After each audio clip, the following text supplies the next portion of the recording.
Welcome to episode 162, Beyond Techniques, Using Principle-Based Supervision to Grow Clinical Competence, featuring Dr. Julia Macaronis, licensed clinical psychologist. Make sure to subscribe to be alerted about future episodes.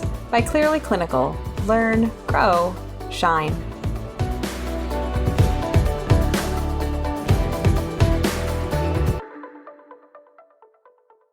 Hello to our listeners. My name is Beth Irias, and today I am joined by Dr. Julia Macaronis, and she is a licensed clinical psychologist in the state of Washington, and she's joining us today to have a conversation about, really the purpose of therapy, what healing even is, and then how to deliver principle-based services that basically supersede evidence-based practices or this manualized care. And then how we even talk about that in supervision. So this is certainly a complicated topic, but a really important one. Thank you for joining us today, Dr. Macaronis. I am so happy to be here. So tell our listeners a little bit about you and about how you came to do this work and have this focus on supervision and basically how to help trainees and therapists in general be authentic healers in the room and not get stuck in feeling like we need to reach for a book in page number 347, intervention number 2. So please tell our listeners about you. Yes, I'm actually going to start off by mentioning that I'm taking leave from my day job for our conversation, but I'm still in my physical office space in the Roger Sox Health Center of the Quinault Indian Nation, which is where I'm currently working as our lead mental health provider. I talked with several colleagues about just how to appropriately acknowledge the land that I'm sitting on for this conversation, Beth, and we all really resonated with this adaptation of a land acknowledgement that the Burke Museum in Seattle co-created with Salish leaders. So what I would like to say is that I am speaking to you from the land of the Quinault people, whose ancestors have resided here since time immemorial. Many Quinault people thrive in this place, alive and strong. And to speak a little bit more about myself is one of the things that I'm doing in my current position and have done in all my positions since becoming a psychologist and actually while in training is supervision. Sometimes I like to joke with folks that I think I like talking about therapy as much, maybe even more than I like doing it. So this is definitely an area that I'm really passionate about. And one of the things we were actually talking about a minute ago that I think is really relevant here is, to me, supervision is ultimately about the services and the potential for healing that we're providing our clients. So sometimes I think we get really caught up in thinking about supervision as an evaluatory learning environment, which of course it is, and it's in service of this particular thing, right? So I know for myself, one of the most rewarding things about supervision is it's one of the ways that we can feel that we are potentially helping folks other than just the individuals that we see for therapy, right? But also, okay, if I can help someone in their professional journey, what are the ripple effects of that work outward, which is a pretty awesome responsibility and I think a good thing to be thoughtful about. So thank you for joining us, and thank you also for the land acknowledgement. This topic and the consideration of supervision, I think fundamentally starts with, why are we here? Like, what is therapy? How do we do it? What are we trying to accomplish through therapy? And through your lens, it's really using the answer to those questions to create a principle-based therapeutic environment, not only for supervisees, but then also for the clients that those supervisees are treating. So I'm curious, Julia, what is therapy? Whew, we're starting right off with the tough stuff. I've been thinking about this a lot lately, and to me, therapy is one healing modality of many that at its best, I think can speak to some of the problems that are unique to being a human right here and right now. At its worst, I think sometimes it can actually perpetuate that. So another thing that I really appreciate actually about Clearly Clinical in terms of the podcasts available, therapy is not a tool for systemic issues, for example. I think therapy is a space where oftentimes we can do really important healing work, helping people acknowledge the impact of systemic issues on their life and making room for a lot of self-compassion work, for example, about that. And at the end of the day, we still need policy changes for a lot of really important things. So I think part of the answer about what therapy is another answer of what it's not. And on the flip side of that, I think that therapy is more than paid friendship. I don't mean that glibly as I say that. I think there's some really cool data. Not any that I could cite off the top of my head, but I know, in India, for example, there have been programs of what does good peer support look like, and that can have a really measurable and positive impact on people's life when you're just taking other lay people in the community and teaching listening skills and stuff like that. I think that can be really important. I also think therapists in general, we don't like to acknowledge how effective that can be. But part of that is a failure of imagination on our part, right? So if there is this spectrum of just being a kind, compassionate, good listening human being that is really helpful to people, what does therapy offer people above and beyond that? And some of the examples, the first one that popped into my head as a very concrete one is, you can talk to your friend about your blood injection phobia, all day. And unless your friend has a really particular set of skills, you're probably not going to get over the phobia. Whereas when we think about what therapy can offer, that is something that a lot of therapists could help you with, and pretty quickly too. So that's part of this whole supervision conversation, I think, as well, is what are we offering? What are we not offering? And then how do we be really, really transparent with the clients that we work with about that? I think one of the reasons this really matters for supervision is these are really big, heady topics. As we're talking, I've been practicing for a while, and I'm noticing myself reflecting on, gosh, how do I talk with people about therapy? And that helps me remember how scary and intimidating this can feel for our trainees. When when your questions are as basic as how do I be in the room with another person, it really is a whole other level of thing to be then thinking about. How do I not only be with them, but how do I describe to them what I'm attempting to do with them? Absolutely. And I appreciate that nod to this idea about paid friendship. And among my colleagues, I've certainly had that conversation about basically what is therapy, and also how our role as therapists changes in the room with different populations, with different clients. I have not worked extensively with young children, but what therapy is with young children and how it's conducted is vastly different than really directed couples therapy, for example, and that our goals are different. And so, as you're talking about principles, I think part of that is this fundamental idea of like, what is our goal, and staying connected to that orientation beyond theoretical model. Because I know for me as a supervisor, how do you work within trainees or supervisees clinical framework, their perspective, and also help them stay oriented toward the goal of therapy, quote unquote, which is a big undertaking. That's a big challenge for supervisors who are meeting different clinicians where they're at with different perspectives. Yeah, that's such a great question. And the first thing that popped into my mind is I want to give credit. I went to a really great doctoral internship in the Albuquerque area. It's the Southwest Consortium Doctoral Internship. And one of the ways that they really worked with trainees on expanding our case conceptualization skills was in a completely non clinical way, sometimes asking the question of a particular patient, what does this person need? And the answers to that could be anything from this person needs stable housing, which like ding, ding, ding, systems issues, right? To actually what this person really needs it was to have been reparented, which is sometimes what people are really struggling with, right? Is these deep-rooted attachment issues. And so I think sometimes when we remove the technical jargon from that and we start talking about, no, on a really human level, what does this person need? It actually enables us to return to that question of what can we offer them in ways that are really helpful. Even to take those two examples, if you've got someone struggling with housing stability, sometimes I think it's very helpful for people to realize, you know what, actually, I'm not the right person to help this person find housing, depending on the setting. But what can I do to support their mental health and help them advocate for themselves? And what other parts of the systemic issue can I get them in contact with or support their contact with?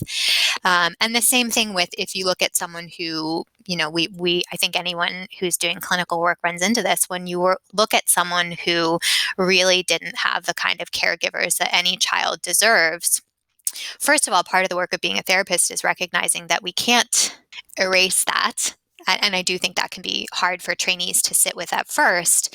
And then also helps you think like in a bounded way within an ethical scope of practice. For me, what can I provide this person?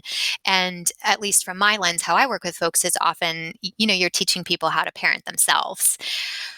Which already, right, there's some more specificity to this, right? It's so then that raises some really interesting principle-based questions of, okay, well now we're starting to think about like what does good parenting look like, and how might you communicate that to someone so they can start changing their self-treatment, or what work needs to precede that change in self-treatment. So sometimes I think that can be really helpful for trainees. Put aside your clinical hat, answer the really big question of what does this person need? And then we can look back at those clinical questions with a different lens and perspective.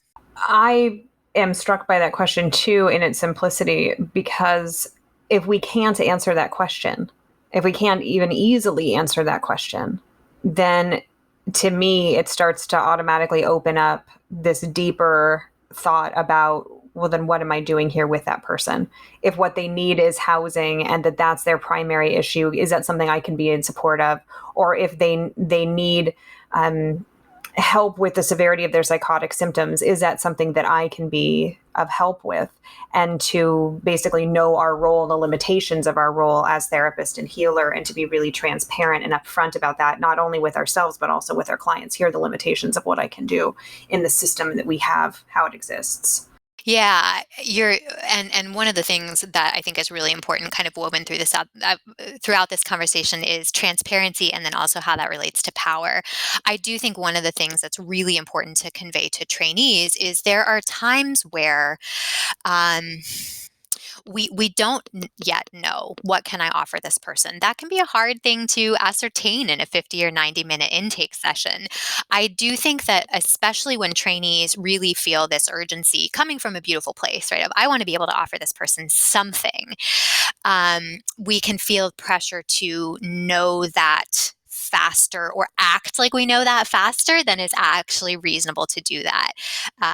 One of my experiences was I worked in the VA for 5 years, and even in systems with a lot of rules, they don't say in the VA your treatment plan has to be done in the first session. They say the first 1 to 3 sessions, acknowledging right in there in this huge system, it can take time to unfold.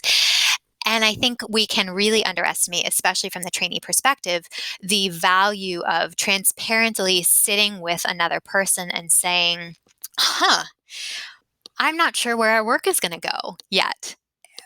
Because that's usually not the end of the sentence. I was actually just talking about this with a therapy patient this morning. So I followed that up with, here's 2 important themes I'm picking up from our conversation together. What do you think about how they relate to each other, right? So immediately handing that back to the person in co-creating the modality of healing we're doing together. Sometimes I think trainees, in their desire to do it right, feel as though they're supposed to have their like therapy magic wand that they wave over people's heads. And first of all, if we could do that, all of us would be making a whole lot more money. But the other piece of that is I think that would be less fun than this transparent conversation can be about. How do we figure out what it is you really need? How does that fit with what I'm able to offer? And then how do we move forward together, or maybe even separately from there?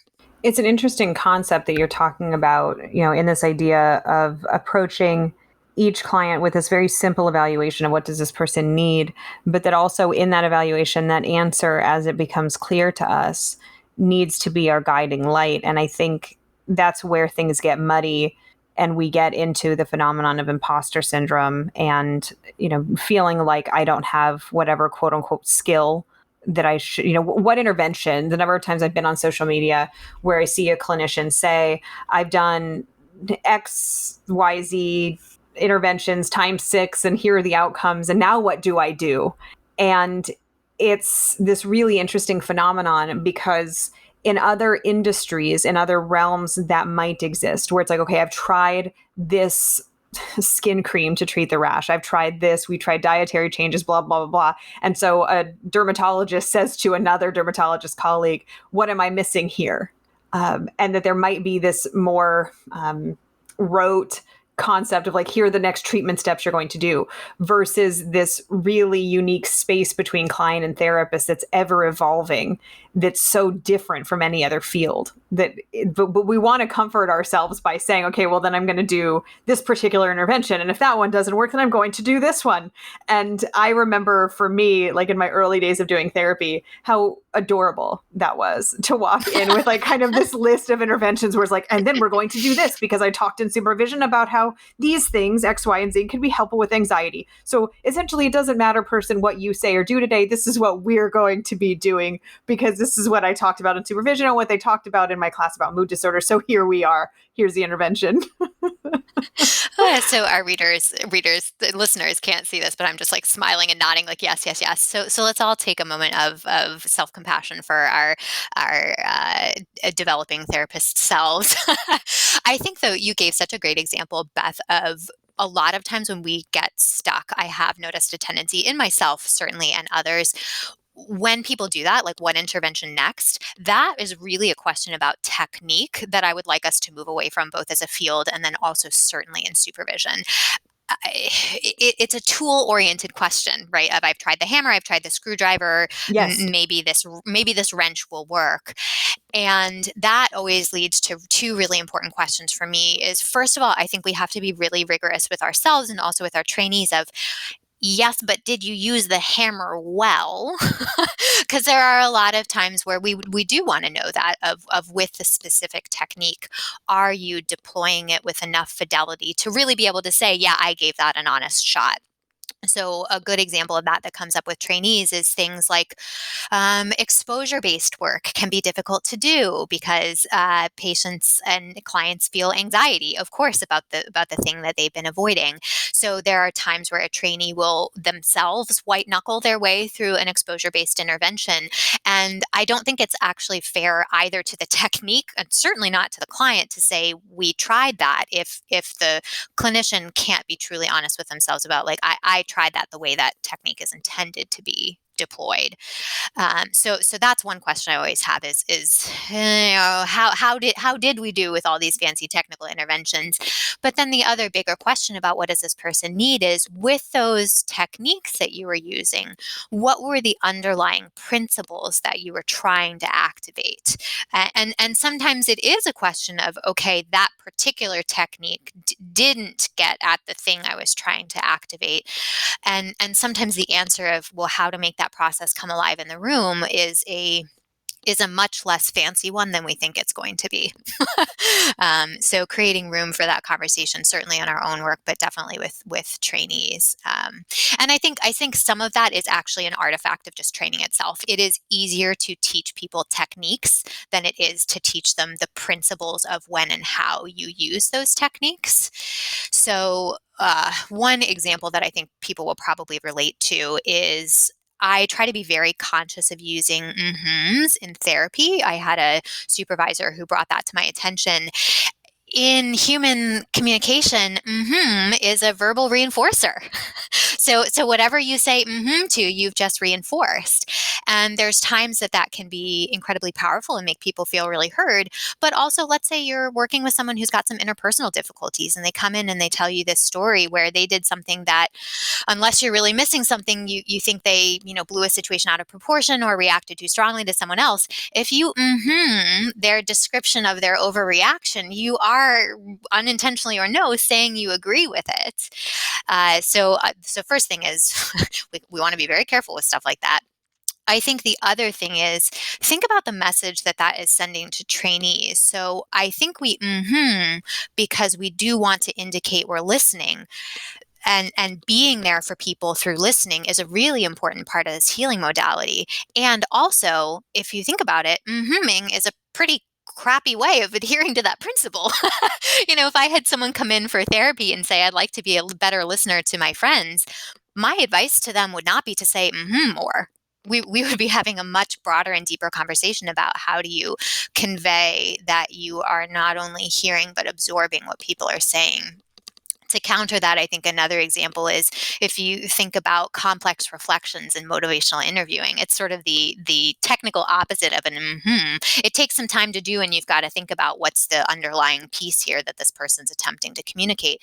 And you do them less often because it's a harder technique to deploy. But I bet there's a lot of people out there who, in practice, if they had someone who said not a single to them, but gave a couple good complex reflections, my money's on that situation as feeling more heard than the so that's the kind of stuff to talk about people with. And as I say this, I'm aware that that could sound really intimidating to a trainee. So also know your audience. Maybe session number one is not the one to say, and I never say in therapy, and neither should you, which is not how I would present it anyway. But I think that can be something with someone with growing skills that's really good to think about. What are the ways that you know to convey to your clients that you're listening? And when do those techniques work best, and when do they work less well as well? It's a tall order when it feels much easier and I think much more protective, less vulnerable to grab whatever acronym book off of the shelf and flip to a certain page and say, okay, this is what we're going to be doing today. Than to actually do what you're talking about, which is really deep thinking and evaluation, not just about the goal or the principle of therapy with that person, but then who are you in the room in relation to that person and how are you showing up for them? Whether that's through this idea of what is active listening, is that through the expression of a and what does that simultaneously do? And I think it's in that where people get scared is this idea of paralysis by analysis. That if I think too deeply about everything, if I'm so aware of, I mean, I remember hearing in class at some point that people feel more comfortable when others mirror their physical movements. And so wouldn't you bet that I walked into my next session like, oh, the client is crossing their legs. I should cross my legs too. Because in that moment, my attempt to become authentic was the exact opposite of actually being authentic. Because we Yes, can yes. become hyper aware of what we're doing and somehow in that lose sight of the entire principle or goal of the session or goal of therapy with that person to begin with. Yeah. So I would say, it's something I talk a lot about with supervisees is I really do think it's important for supervisors to have a clear sense themselves of why supervision is not and should not be therapy. However, I think there's a lot of times, and this is certainly when I've received supervision as well, I think supervision can feel very therapeutic. And part of that therapeutic space of supervision can include this discussion of you just described such a good paradox, right? Of there are times when attempting to be real and genuine in the room can actually decrease your genuineness in the moment if you're thinking about leg crossing. I think affect matching is another great example of that. I was working with a supervisee who is pretty new to therapy and was working with a client who is depressed with some vegetative symptoms. This was really someone who was talking slowly, making poor eye contact. You could just feel bodily their depression when they were in the room. And the trainee had been really hesitant to they were trying to affect match, actually. That was one of those ideas they had glommed onto. They said, okay, I'm going to not try to come in and be incongruously cheerful. And also, as we talked about the experience, it was clear that the therapy was stalling. They weren't really able to even collaboratively agree on what are we working on together. And so we ended up talking about the affect matching. And one of the questions I initially asked this trainee is, okay, so can you tell me a situation where you wouldn't want to match the affect? And at first that was not what they had heard. They were sort of thinking, what does that even mean? But they eventually said, obviously if you see someone who's in an acute mania, no, you should not match their affect, frankly. And that opened up this little space where we talked about, okay, so how could you sit with this person's clearly very heavy depression without feeling like affect matching means you need to act that way as well? And over time, this was a long supervision conversation over multiple sessions. What the therapist and the client were eventually able to reflect on is he had been so attuned to affect matching that he had forgotten about a really important part of our healing modality, which is creating expectations for hope for change. He was affect matching kind of so well that I don't think he was really conveying to this person both, I hear and see how depressed you are, and I think I can offer something that would be helpful in ameliorating that for you. So, That's really interesting. So as you have alluded to and mentioned, kind of this idea of the potential misuse of an intervention or technique muddying the water. And that example to me is like, then you have therapist and client kind of swirling around in this eddy, that you get yes. stuck and sidelined in this insistence. And before you and I started recording, we were talking about this power dynamic that just exists in general in therapy and obviously exists in supervision. But there's also the idea, I think, when we're using an intervention that doesn't work, either because maybe we're not adherent in it or it's not the right context or person or situation, whatever it is. Then how do we also let go of that when, when we are very fancy therapists with these diplomas on the wall, and this intervention must work according to this research that was done at the university of blah blah blah. It can get, I think, pressured too, and then there's also this power of expecting the patient or client to perform. You came to me to deliver this service, and then if you don't do that, then how am I playing into this bigger system of you letting me down? And then power just kind of, to me, it does that thing like on a computer. If you've ever done a screen share where it just keeps screen sharing, or like if you look into two mirrors that are facing each other and you just keep looking deeper and deeper into a million different Yes. mirrors, it just keeps going deeper and deeper into these power dynamics that are playing out in how we're using technique to potentially replicate wounds about power and failure and success and all these other things. And you're closing your eyes and shaking. Can you tell our listeners about that? Shaking her head, not shaking, but shaking Yeah, her head. yeah. No, all the things, Beth, I agree. And it's sort of like we can take this in two directions. So one, when this anxiety comes up in trainees, and there's also one thing I want to make sure I mention about how this feels on the supervisory end too. But first, for trainees, I think there is this phenomena where some anxiety in some contexts leads trainees and therapists to double down on the technique. So, an example that I think comes up all the time is if you're using Socratic dialogue, which, when performed well, is a cornerstone of cognitive behavioral therapy. When performed poorly, it feels like a cross examination where the therapist is trying to show the client how wrong they are. So, I think some anxiety can lead to that. And then and that I would say is an abuse of power in a way. The flip side of that is also an abuse of power, and sometimes we don't acknowledge that. This is where I think that trainees and therapists sometimes abuse our power by abdicating it. Right? When we throw our hands up and sort of say, nothing's working, I don't know how to help you.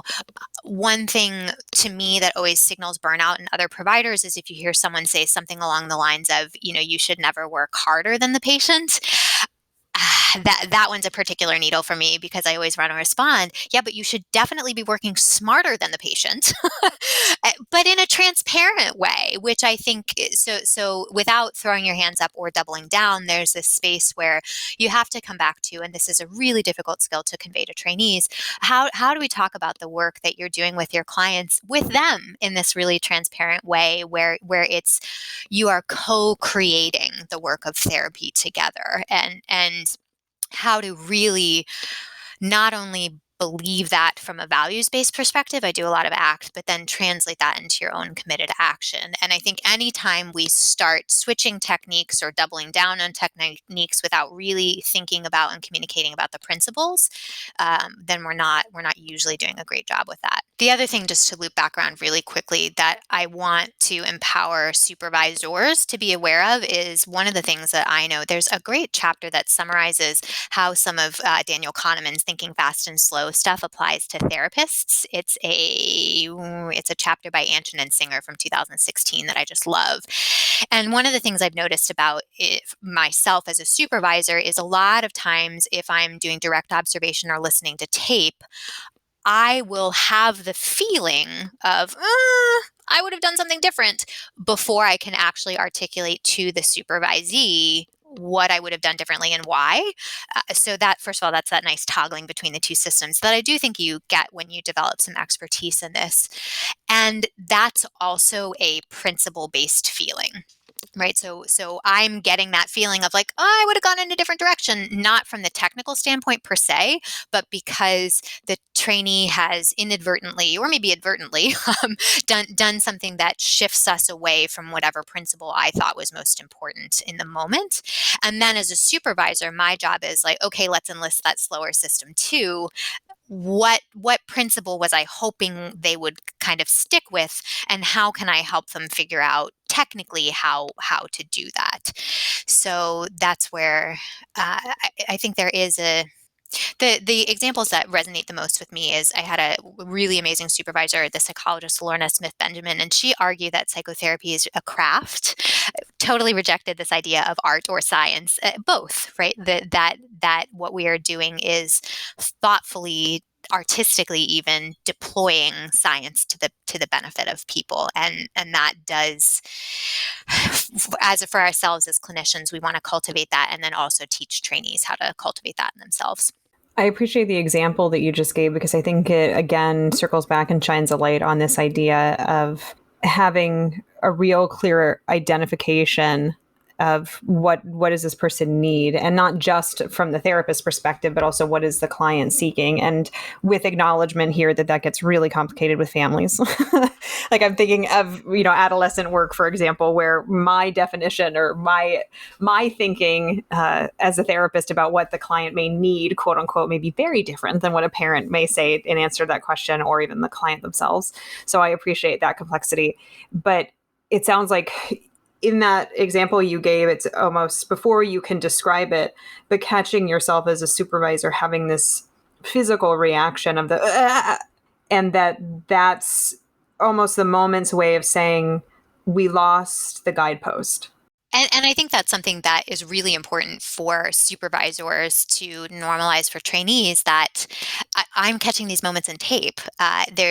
With my bringing my experience to bear on that, there may be no reason that you catch that in the moment other than this vague sense of something's not quite right, something's not clicking, and that's okay. This is where I love the folks who work on deliberate practice stuff, talking about the importance of just, what separates average therapists from the great ones is how much do you listen to your own tape, right? How much time do you really make to ask yourself some version of the question of what was I trying to do here, and then how did it land, which is all about bringing that scientific thinking to the human interaction of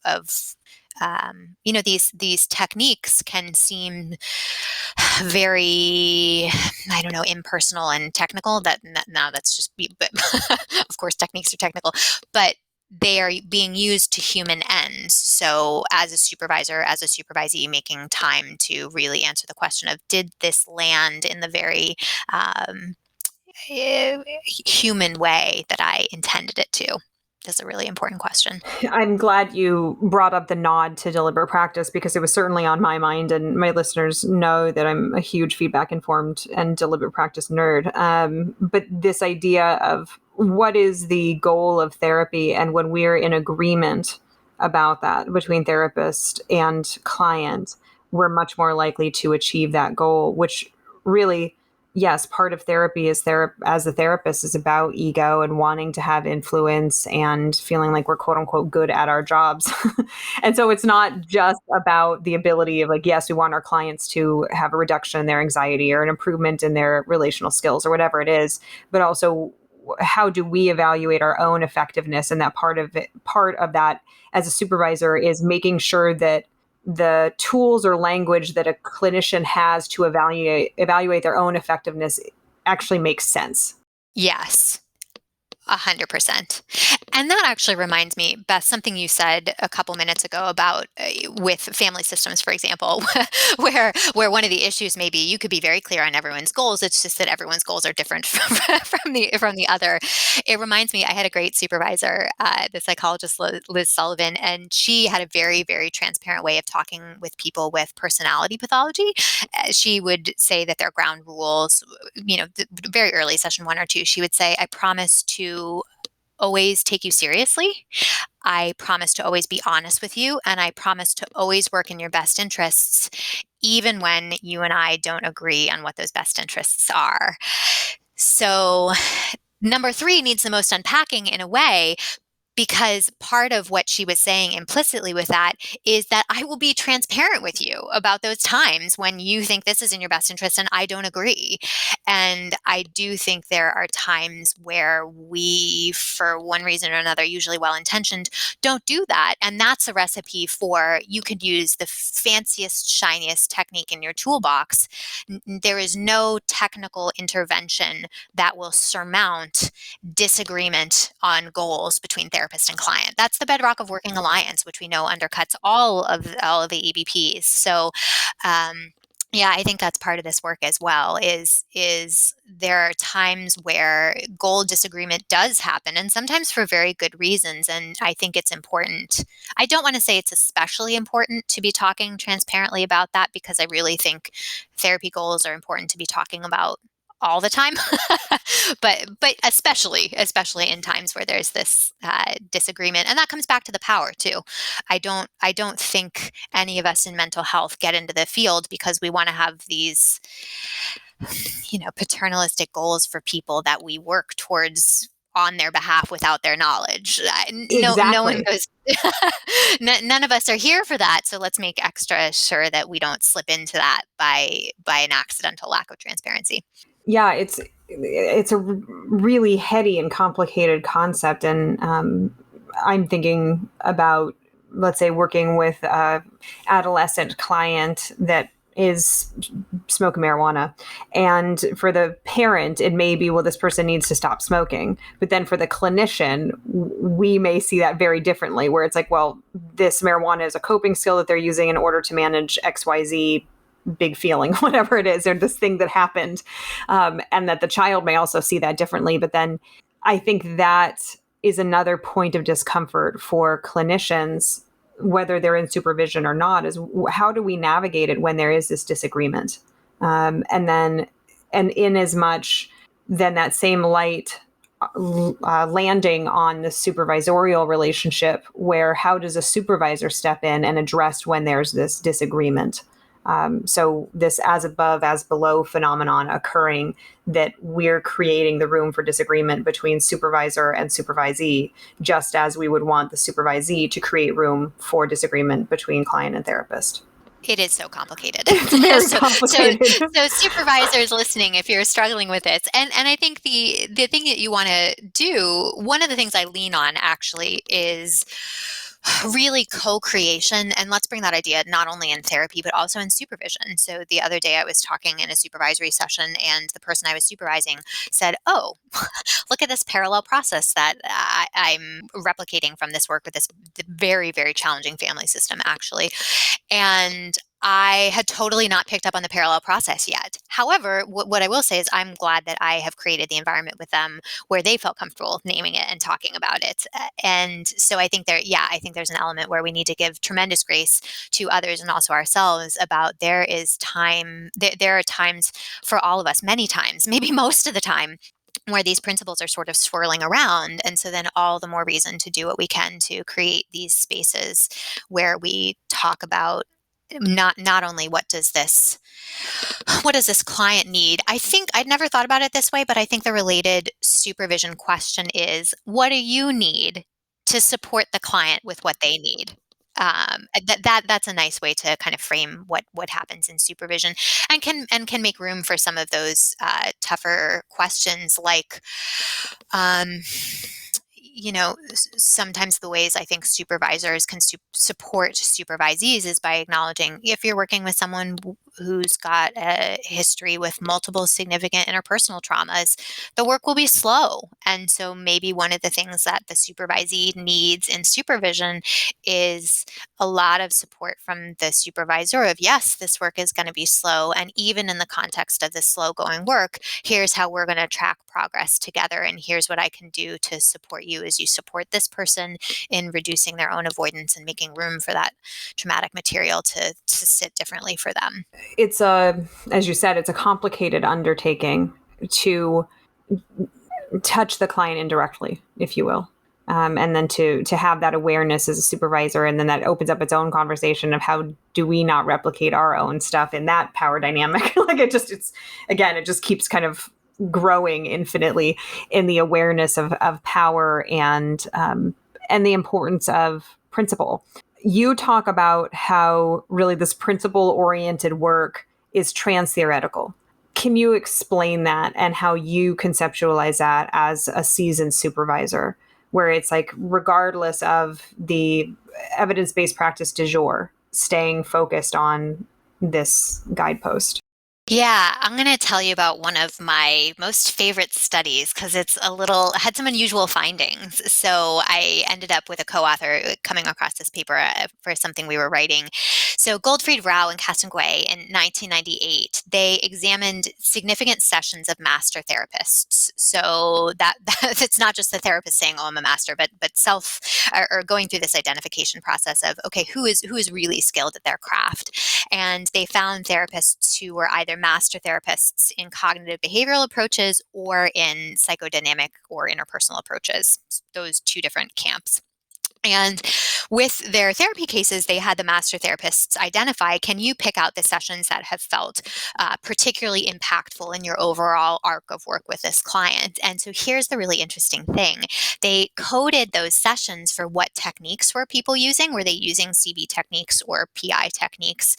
And what they found, I love this, is at the sessions that were the most significant for the therapists, that is when their techniques were the most integrative, to the point where master CBT looks a ton like master psychodynamic interpersonal approaches when it's being done with really high fidelity from master therapists. I think that's the kind of thing that we do know this on some level, but I think there's a lot of, I don't know, maybe like tribalism around acknowledging that. And another example that I would say is the way I think about any trauma-focused work, and that could be, so the one I do the most is cognitive processing therapy, but prolonged exposure or EMDR. Any evidence-based trauma-focused treatment that we have, I think helps people sit with their traumatic history differently. And we actually know from the dismantling studies that the techniques don't particularly matter. So CPT has a great example. They've done that dismantling work. And it turns out, unless someone really feels compelled to write the account of the traumatic event, writing the account doesn't make a difference in treatment outcomes. It's not the writing task. Same thing with EMDR. It's not the eye movements, which is why you can swap them out for tapping or other things. So, and that's a really good example of the underlying principle, right? So if you believe that the heart and soul of PTSD is avoidance, which I do, then the answer to the question becomes, how can we help this person approach the thing and make self-compassionate room for what they have been avoiding? So obviously the answer of how to do that is incredibly complicated, but I don't think it's a technical one, right? I think that's what techniques work best for that person, but it's really this principle, right? Of they have something that, due to the horror of the event, they have been attempting to hold at bay because that's the only way they know to move through their lives. And eventually, for most people, what I've found, and I think other folks who see a lot of trauma have found, that becomes unsustainable. No matter how many 2x4s you've nailed over the little closet in the attic, the monster is hanging on the door. And so then the question becomes, what's another way to help you live with this monster? The humblest answer to that is maybe therapy is not the way. I think if you do this work long enough, is an experience I've certainly had with folks is having a session where I feel like I've very transparently laid out, for example, if you wanted to do trauma-focused work, this is what this would entail of you. And there are times where people say, I don't want to do that. I've also had times where months and months later, people come back and say, okay, I'm ready to do this now, or here's what I did instead. And I don't ever want to be the kind of expert who thinks that therapy is the only way to get there. I saw this great New Yorker cartoon one time. It said something like there's a mountaineer kind of sitting offside the trail while all these other people are climbing up the mountain. And it says something like the only wrong way to climb the mountain is to yell at other people that they're doing it the wrong way. So I believe that in life and also in therapy. If other people are doing good work, then I think the trans theoretical answer there is, okay, what are the techniques? It is helpful to know what are the techniques that they are doing. And then the other question is, what techniques are they using that relate to what principles I already believe in and enact in different ways? Part of when I'm dealing with when I'm working with a trainee who has more experience, my challenge for them is often thinking about how would you describe your approach to therapy without using any jargon. What I'll say to folks if I'm feeling kind of strict about it is, honestly, you could have the most beautiful theoretical orientation in the world, and if you can't explain that to another therapist from a different orientation in a way that makes sense to them, I don't know if that's useful. And if you can't explain it even to another therapist, how on earth is it going to make sense to a patient? So I think that's some of our work, is getting really concrete with what do I think that I'm doing, and how do I convey that to the person that I'm working with in a way that they're willing to get on board and do that work with me. In the example you gave about really expert therapist, a master therapist using a psychodynamic or CBT, you said that their most effective sessions are really integrative. Can you give an example of what that really means in practice? And how would anybody observing that session know, okay, basically that was integrated CBT right there. That's what that was. Versus the fumbling through CBT or any other intervention for that matter, which we've all been there. As you said, like we all have things to grow on. We all start as new baby therapists, as I call it. And so whether that's something we still do in our career or something that happened however many years ago, it's just part of life, is that we don't have all the answers. We're going to fumble sometimes. Yes, exactly. That's a great question. So I haven't looked at that particular measure, but I think I can pull up some things that are going to be relevant. So a good example of a really common technique on the cognitive behavioral side when people measure technically what's happening in therapy is when the therapist helps the patient identify links between thoughts, feelings, and behaviors, right? Just the classic old triangle. An item that comes from ways that people categorize psychodynamic interpersonal interventions would be things like the therapist talks with the client about patterns from development occurring over time. Right. The thing that I love there that does not match sort of how people's thoughts about Freud have filtered out into pop culture is we're not talking about your childhood for the sake of talking about your childhood, right? We're talking about your childhood for the very specific principle-based reasons of how does your early social learning history affect the present moment stuff going on. So what'll happen with an integrative therapist, and I think for anyone who, I'm a big fan of being in therapy as well. I know I've experienced this myself. So when someone's really integrating that, then it's going something like, okay, so let's talk about this situation where so-and-so said something, you mentioned you felt this in response, and here's how it impacted your behavior. What does that remind you of, right?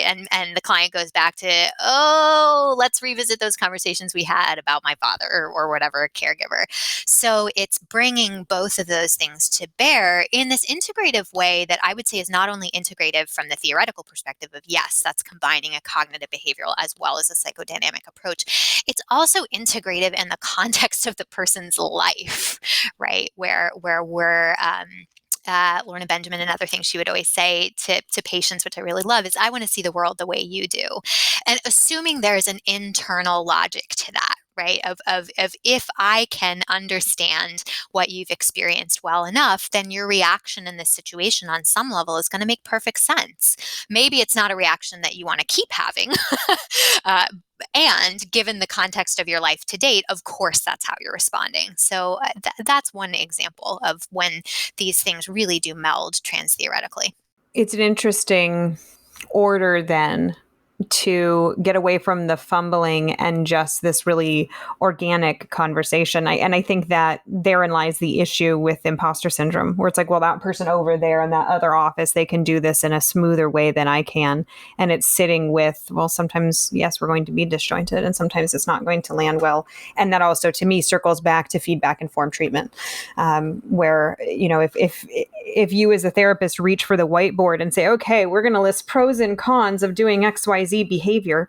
And then the client kind of winces and shifts uncomfortably. Like, how are we responding to that? Whereas, like, in theory, that's a great intervention, but maybe not for that client in that context in that moment. Um, and to listen to that, to be open to that awareness of like, or not. I'm noticing that your body language just changed. Can you tell me what's going on? Yes, that reminded me, Beth. So something that comes up, I think, all the time with trainees when they're in the very early on stage. So the other thing that I would say about this conversation is just know, based on who you supervise, that trainees at different stages really do have different developed needs and also growth edges, right? So if I'm working with someone who's on the last year of their PhD psychology internship, yeah, I am comfortable talking with them about their hms and and what would happen if you used less of them and reinforced in another way. One thing that beginning trainees often worry about is I have found people really do have this fear that clients are going to get up and storm out of the room. And so part of how I talk about that with people is I have had people get up and storm out of the therapy room on me, thankfully not very often. And so one of the things to remember as a supervisor is first of all, part of the ways that I normalize that is I have never had that happen as a surprise to me. If I had a tape of all these sessions, right, that if you pause the tape 2 minutes before the person got up and stormed out, I would not tell you I thought that session was going well, which trainees don't know. So that's part of it, as I normalize. That's not outside of the realm of possibility. And my strong suspicion is you're not going to be surprised if that happens. But then what that opens up is this great conversation, like you mentioned, with the wincing of how do we tell how our interventions are landing? Which includes stuff, right? If you raise an idea and you see the person wince, that doesn't necessarily mean it's the wrong intervention, but it's certainly a piece of data that you're getting from the patient that I would say I would encourage people to explore more, right? What happened to you as I just introduced this idea? What are you noticing in your body? And the other thing I think this gets back to with this transparency and power we're talking about, a lot of times when I have seen interventions fail, it's because the trainee, especially when they're learning, and this could even be people who are seasoned therapists learning a new technique, oftentimes we have explained the technique much less well than we think we have. So that's always a great question to ask the supervisee. And sometimes that means you realize as a supervisor, you need to back the card up and say, okay, it's actually my responsibility. If I've got a trainee who doesn't feel like they can explain this technique well, that's actually my responsibility to get them in a place where they can do that. And then we can also talk about, okay, are there any things about this client in particular where, even in the explanation, you're getting this sense that things are going off track. I think sometimes we forget that informed consent is an ongoing process. So if you think, and again, drawing from my own experience as someone being in therapy, at the beginning of therapy, I think all we're really consenting to is to begin therapy. And unless you're in a situation where you work in a specialty clinic, and someone knows they're coming to you for exposure and response prevention for OCD or something, even then, right, we still repeat informed consent. And in cases where we have a much more generalist practice, I think the reality of therapy is there's need for ongoing informed consent as the treatment goals are developed, as new life circumstances come up, and really being transparent with people about, okay, so let's revisit again this question of what is the work we're doing together? How do you feel about that work? And having those conversations. For you as a supervisor, how do you identify and conceptualize when a technique may have been inadvertently disconnected from its underlying original principle? So when there is that disconnect, like how do you see that moment as a supervisor, and then what do you do with that moment where it's like bup, bup, bup, bup, bup? Yeah, and I would say this goes back to something we were talking about a little bit earlier about kind of the two directions of abusing power. So for me, one of the big clues can just be that the technique, that the trainee doubled down on the technique So again, I think this comes up all the time in Socratic dialogue or some forms of CBT. And this is where it gets a bad rap, actually, is I would say the person is then no longer doing CBT. They're doing, I don't know, like therapy blended with interrogation or something. um, but so sometimes you can even tell just from length, like if a discussion about a particular topic in a session went on for a long time, that's one clue.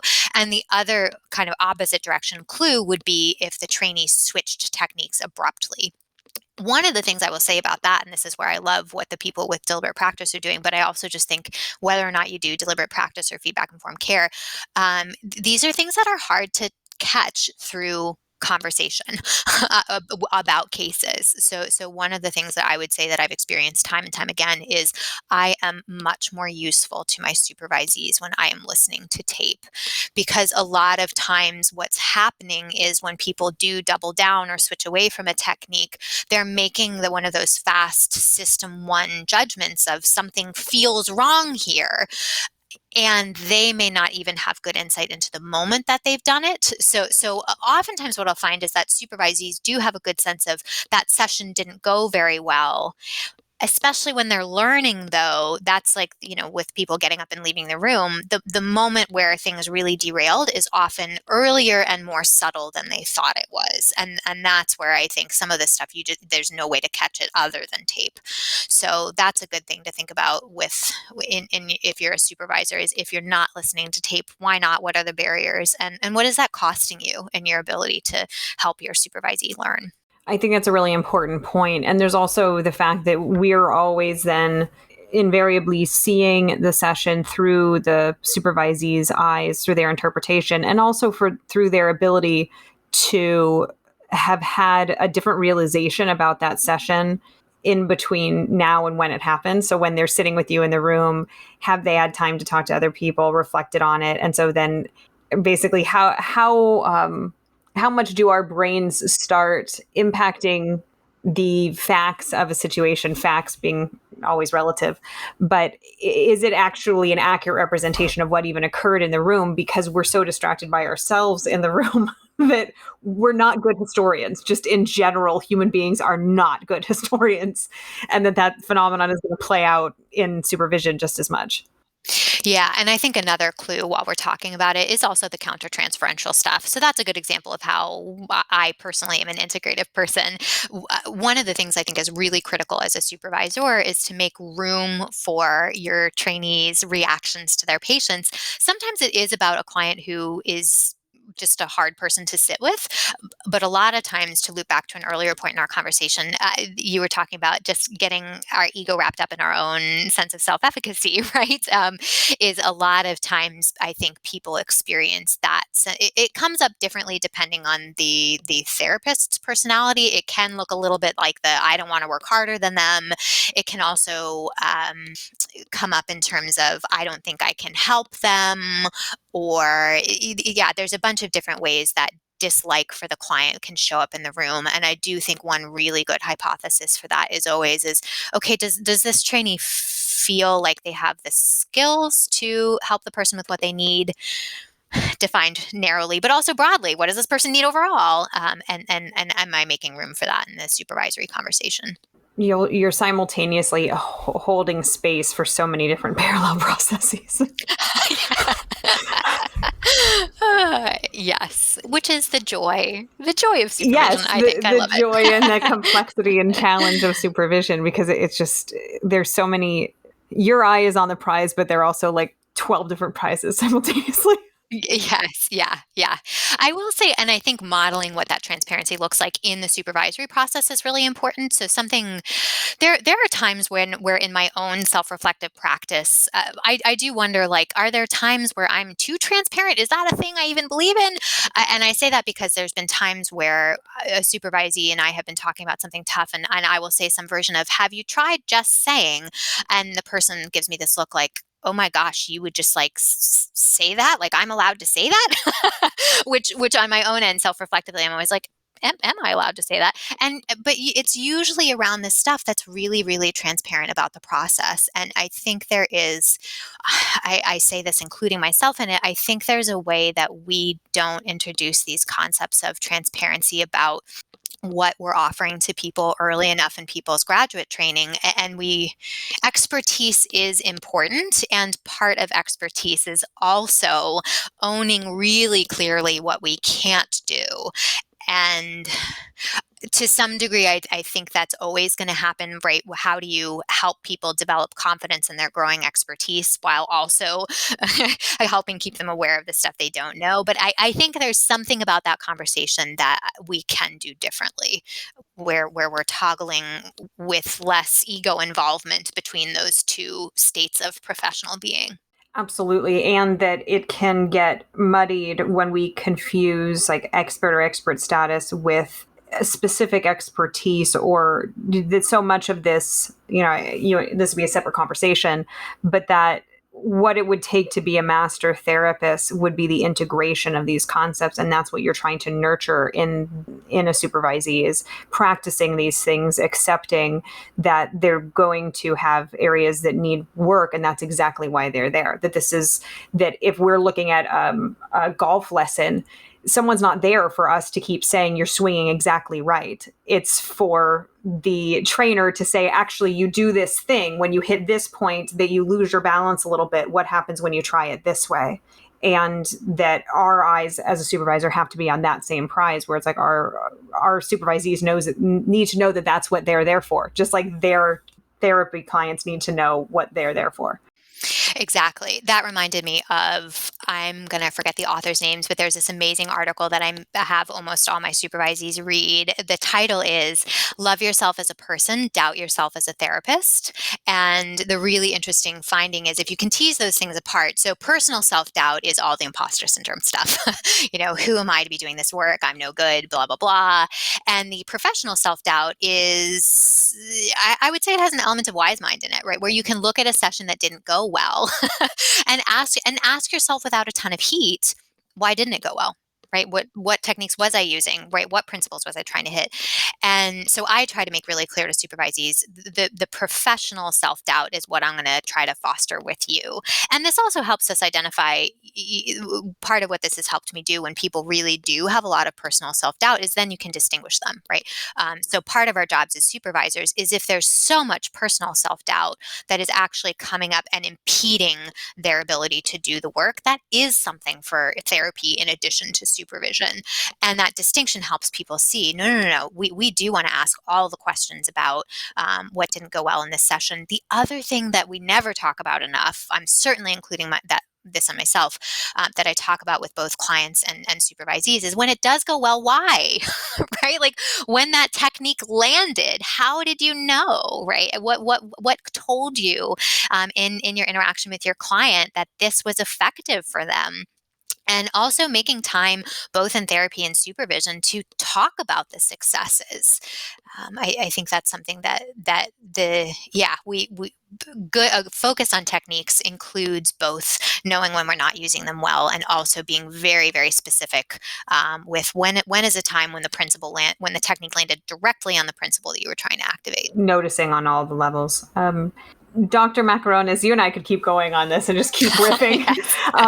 This has been a really interesting hour. Thank you for spending this time with us in this conversation about principle-based supervision and principle-based therapy. For our listeners who want to learn more about you and about your work, what is the best way to do that?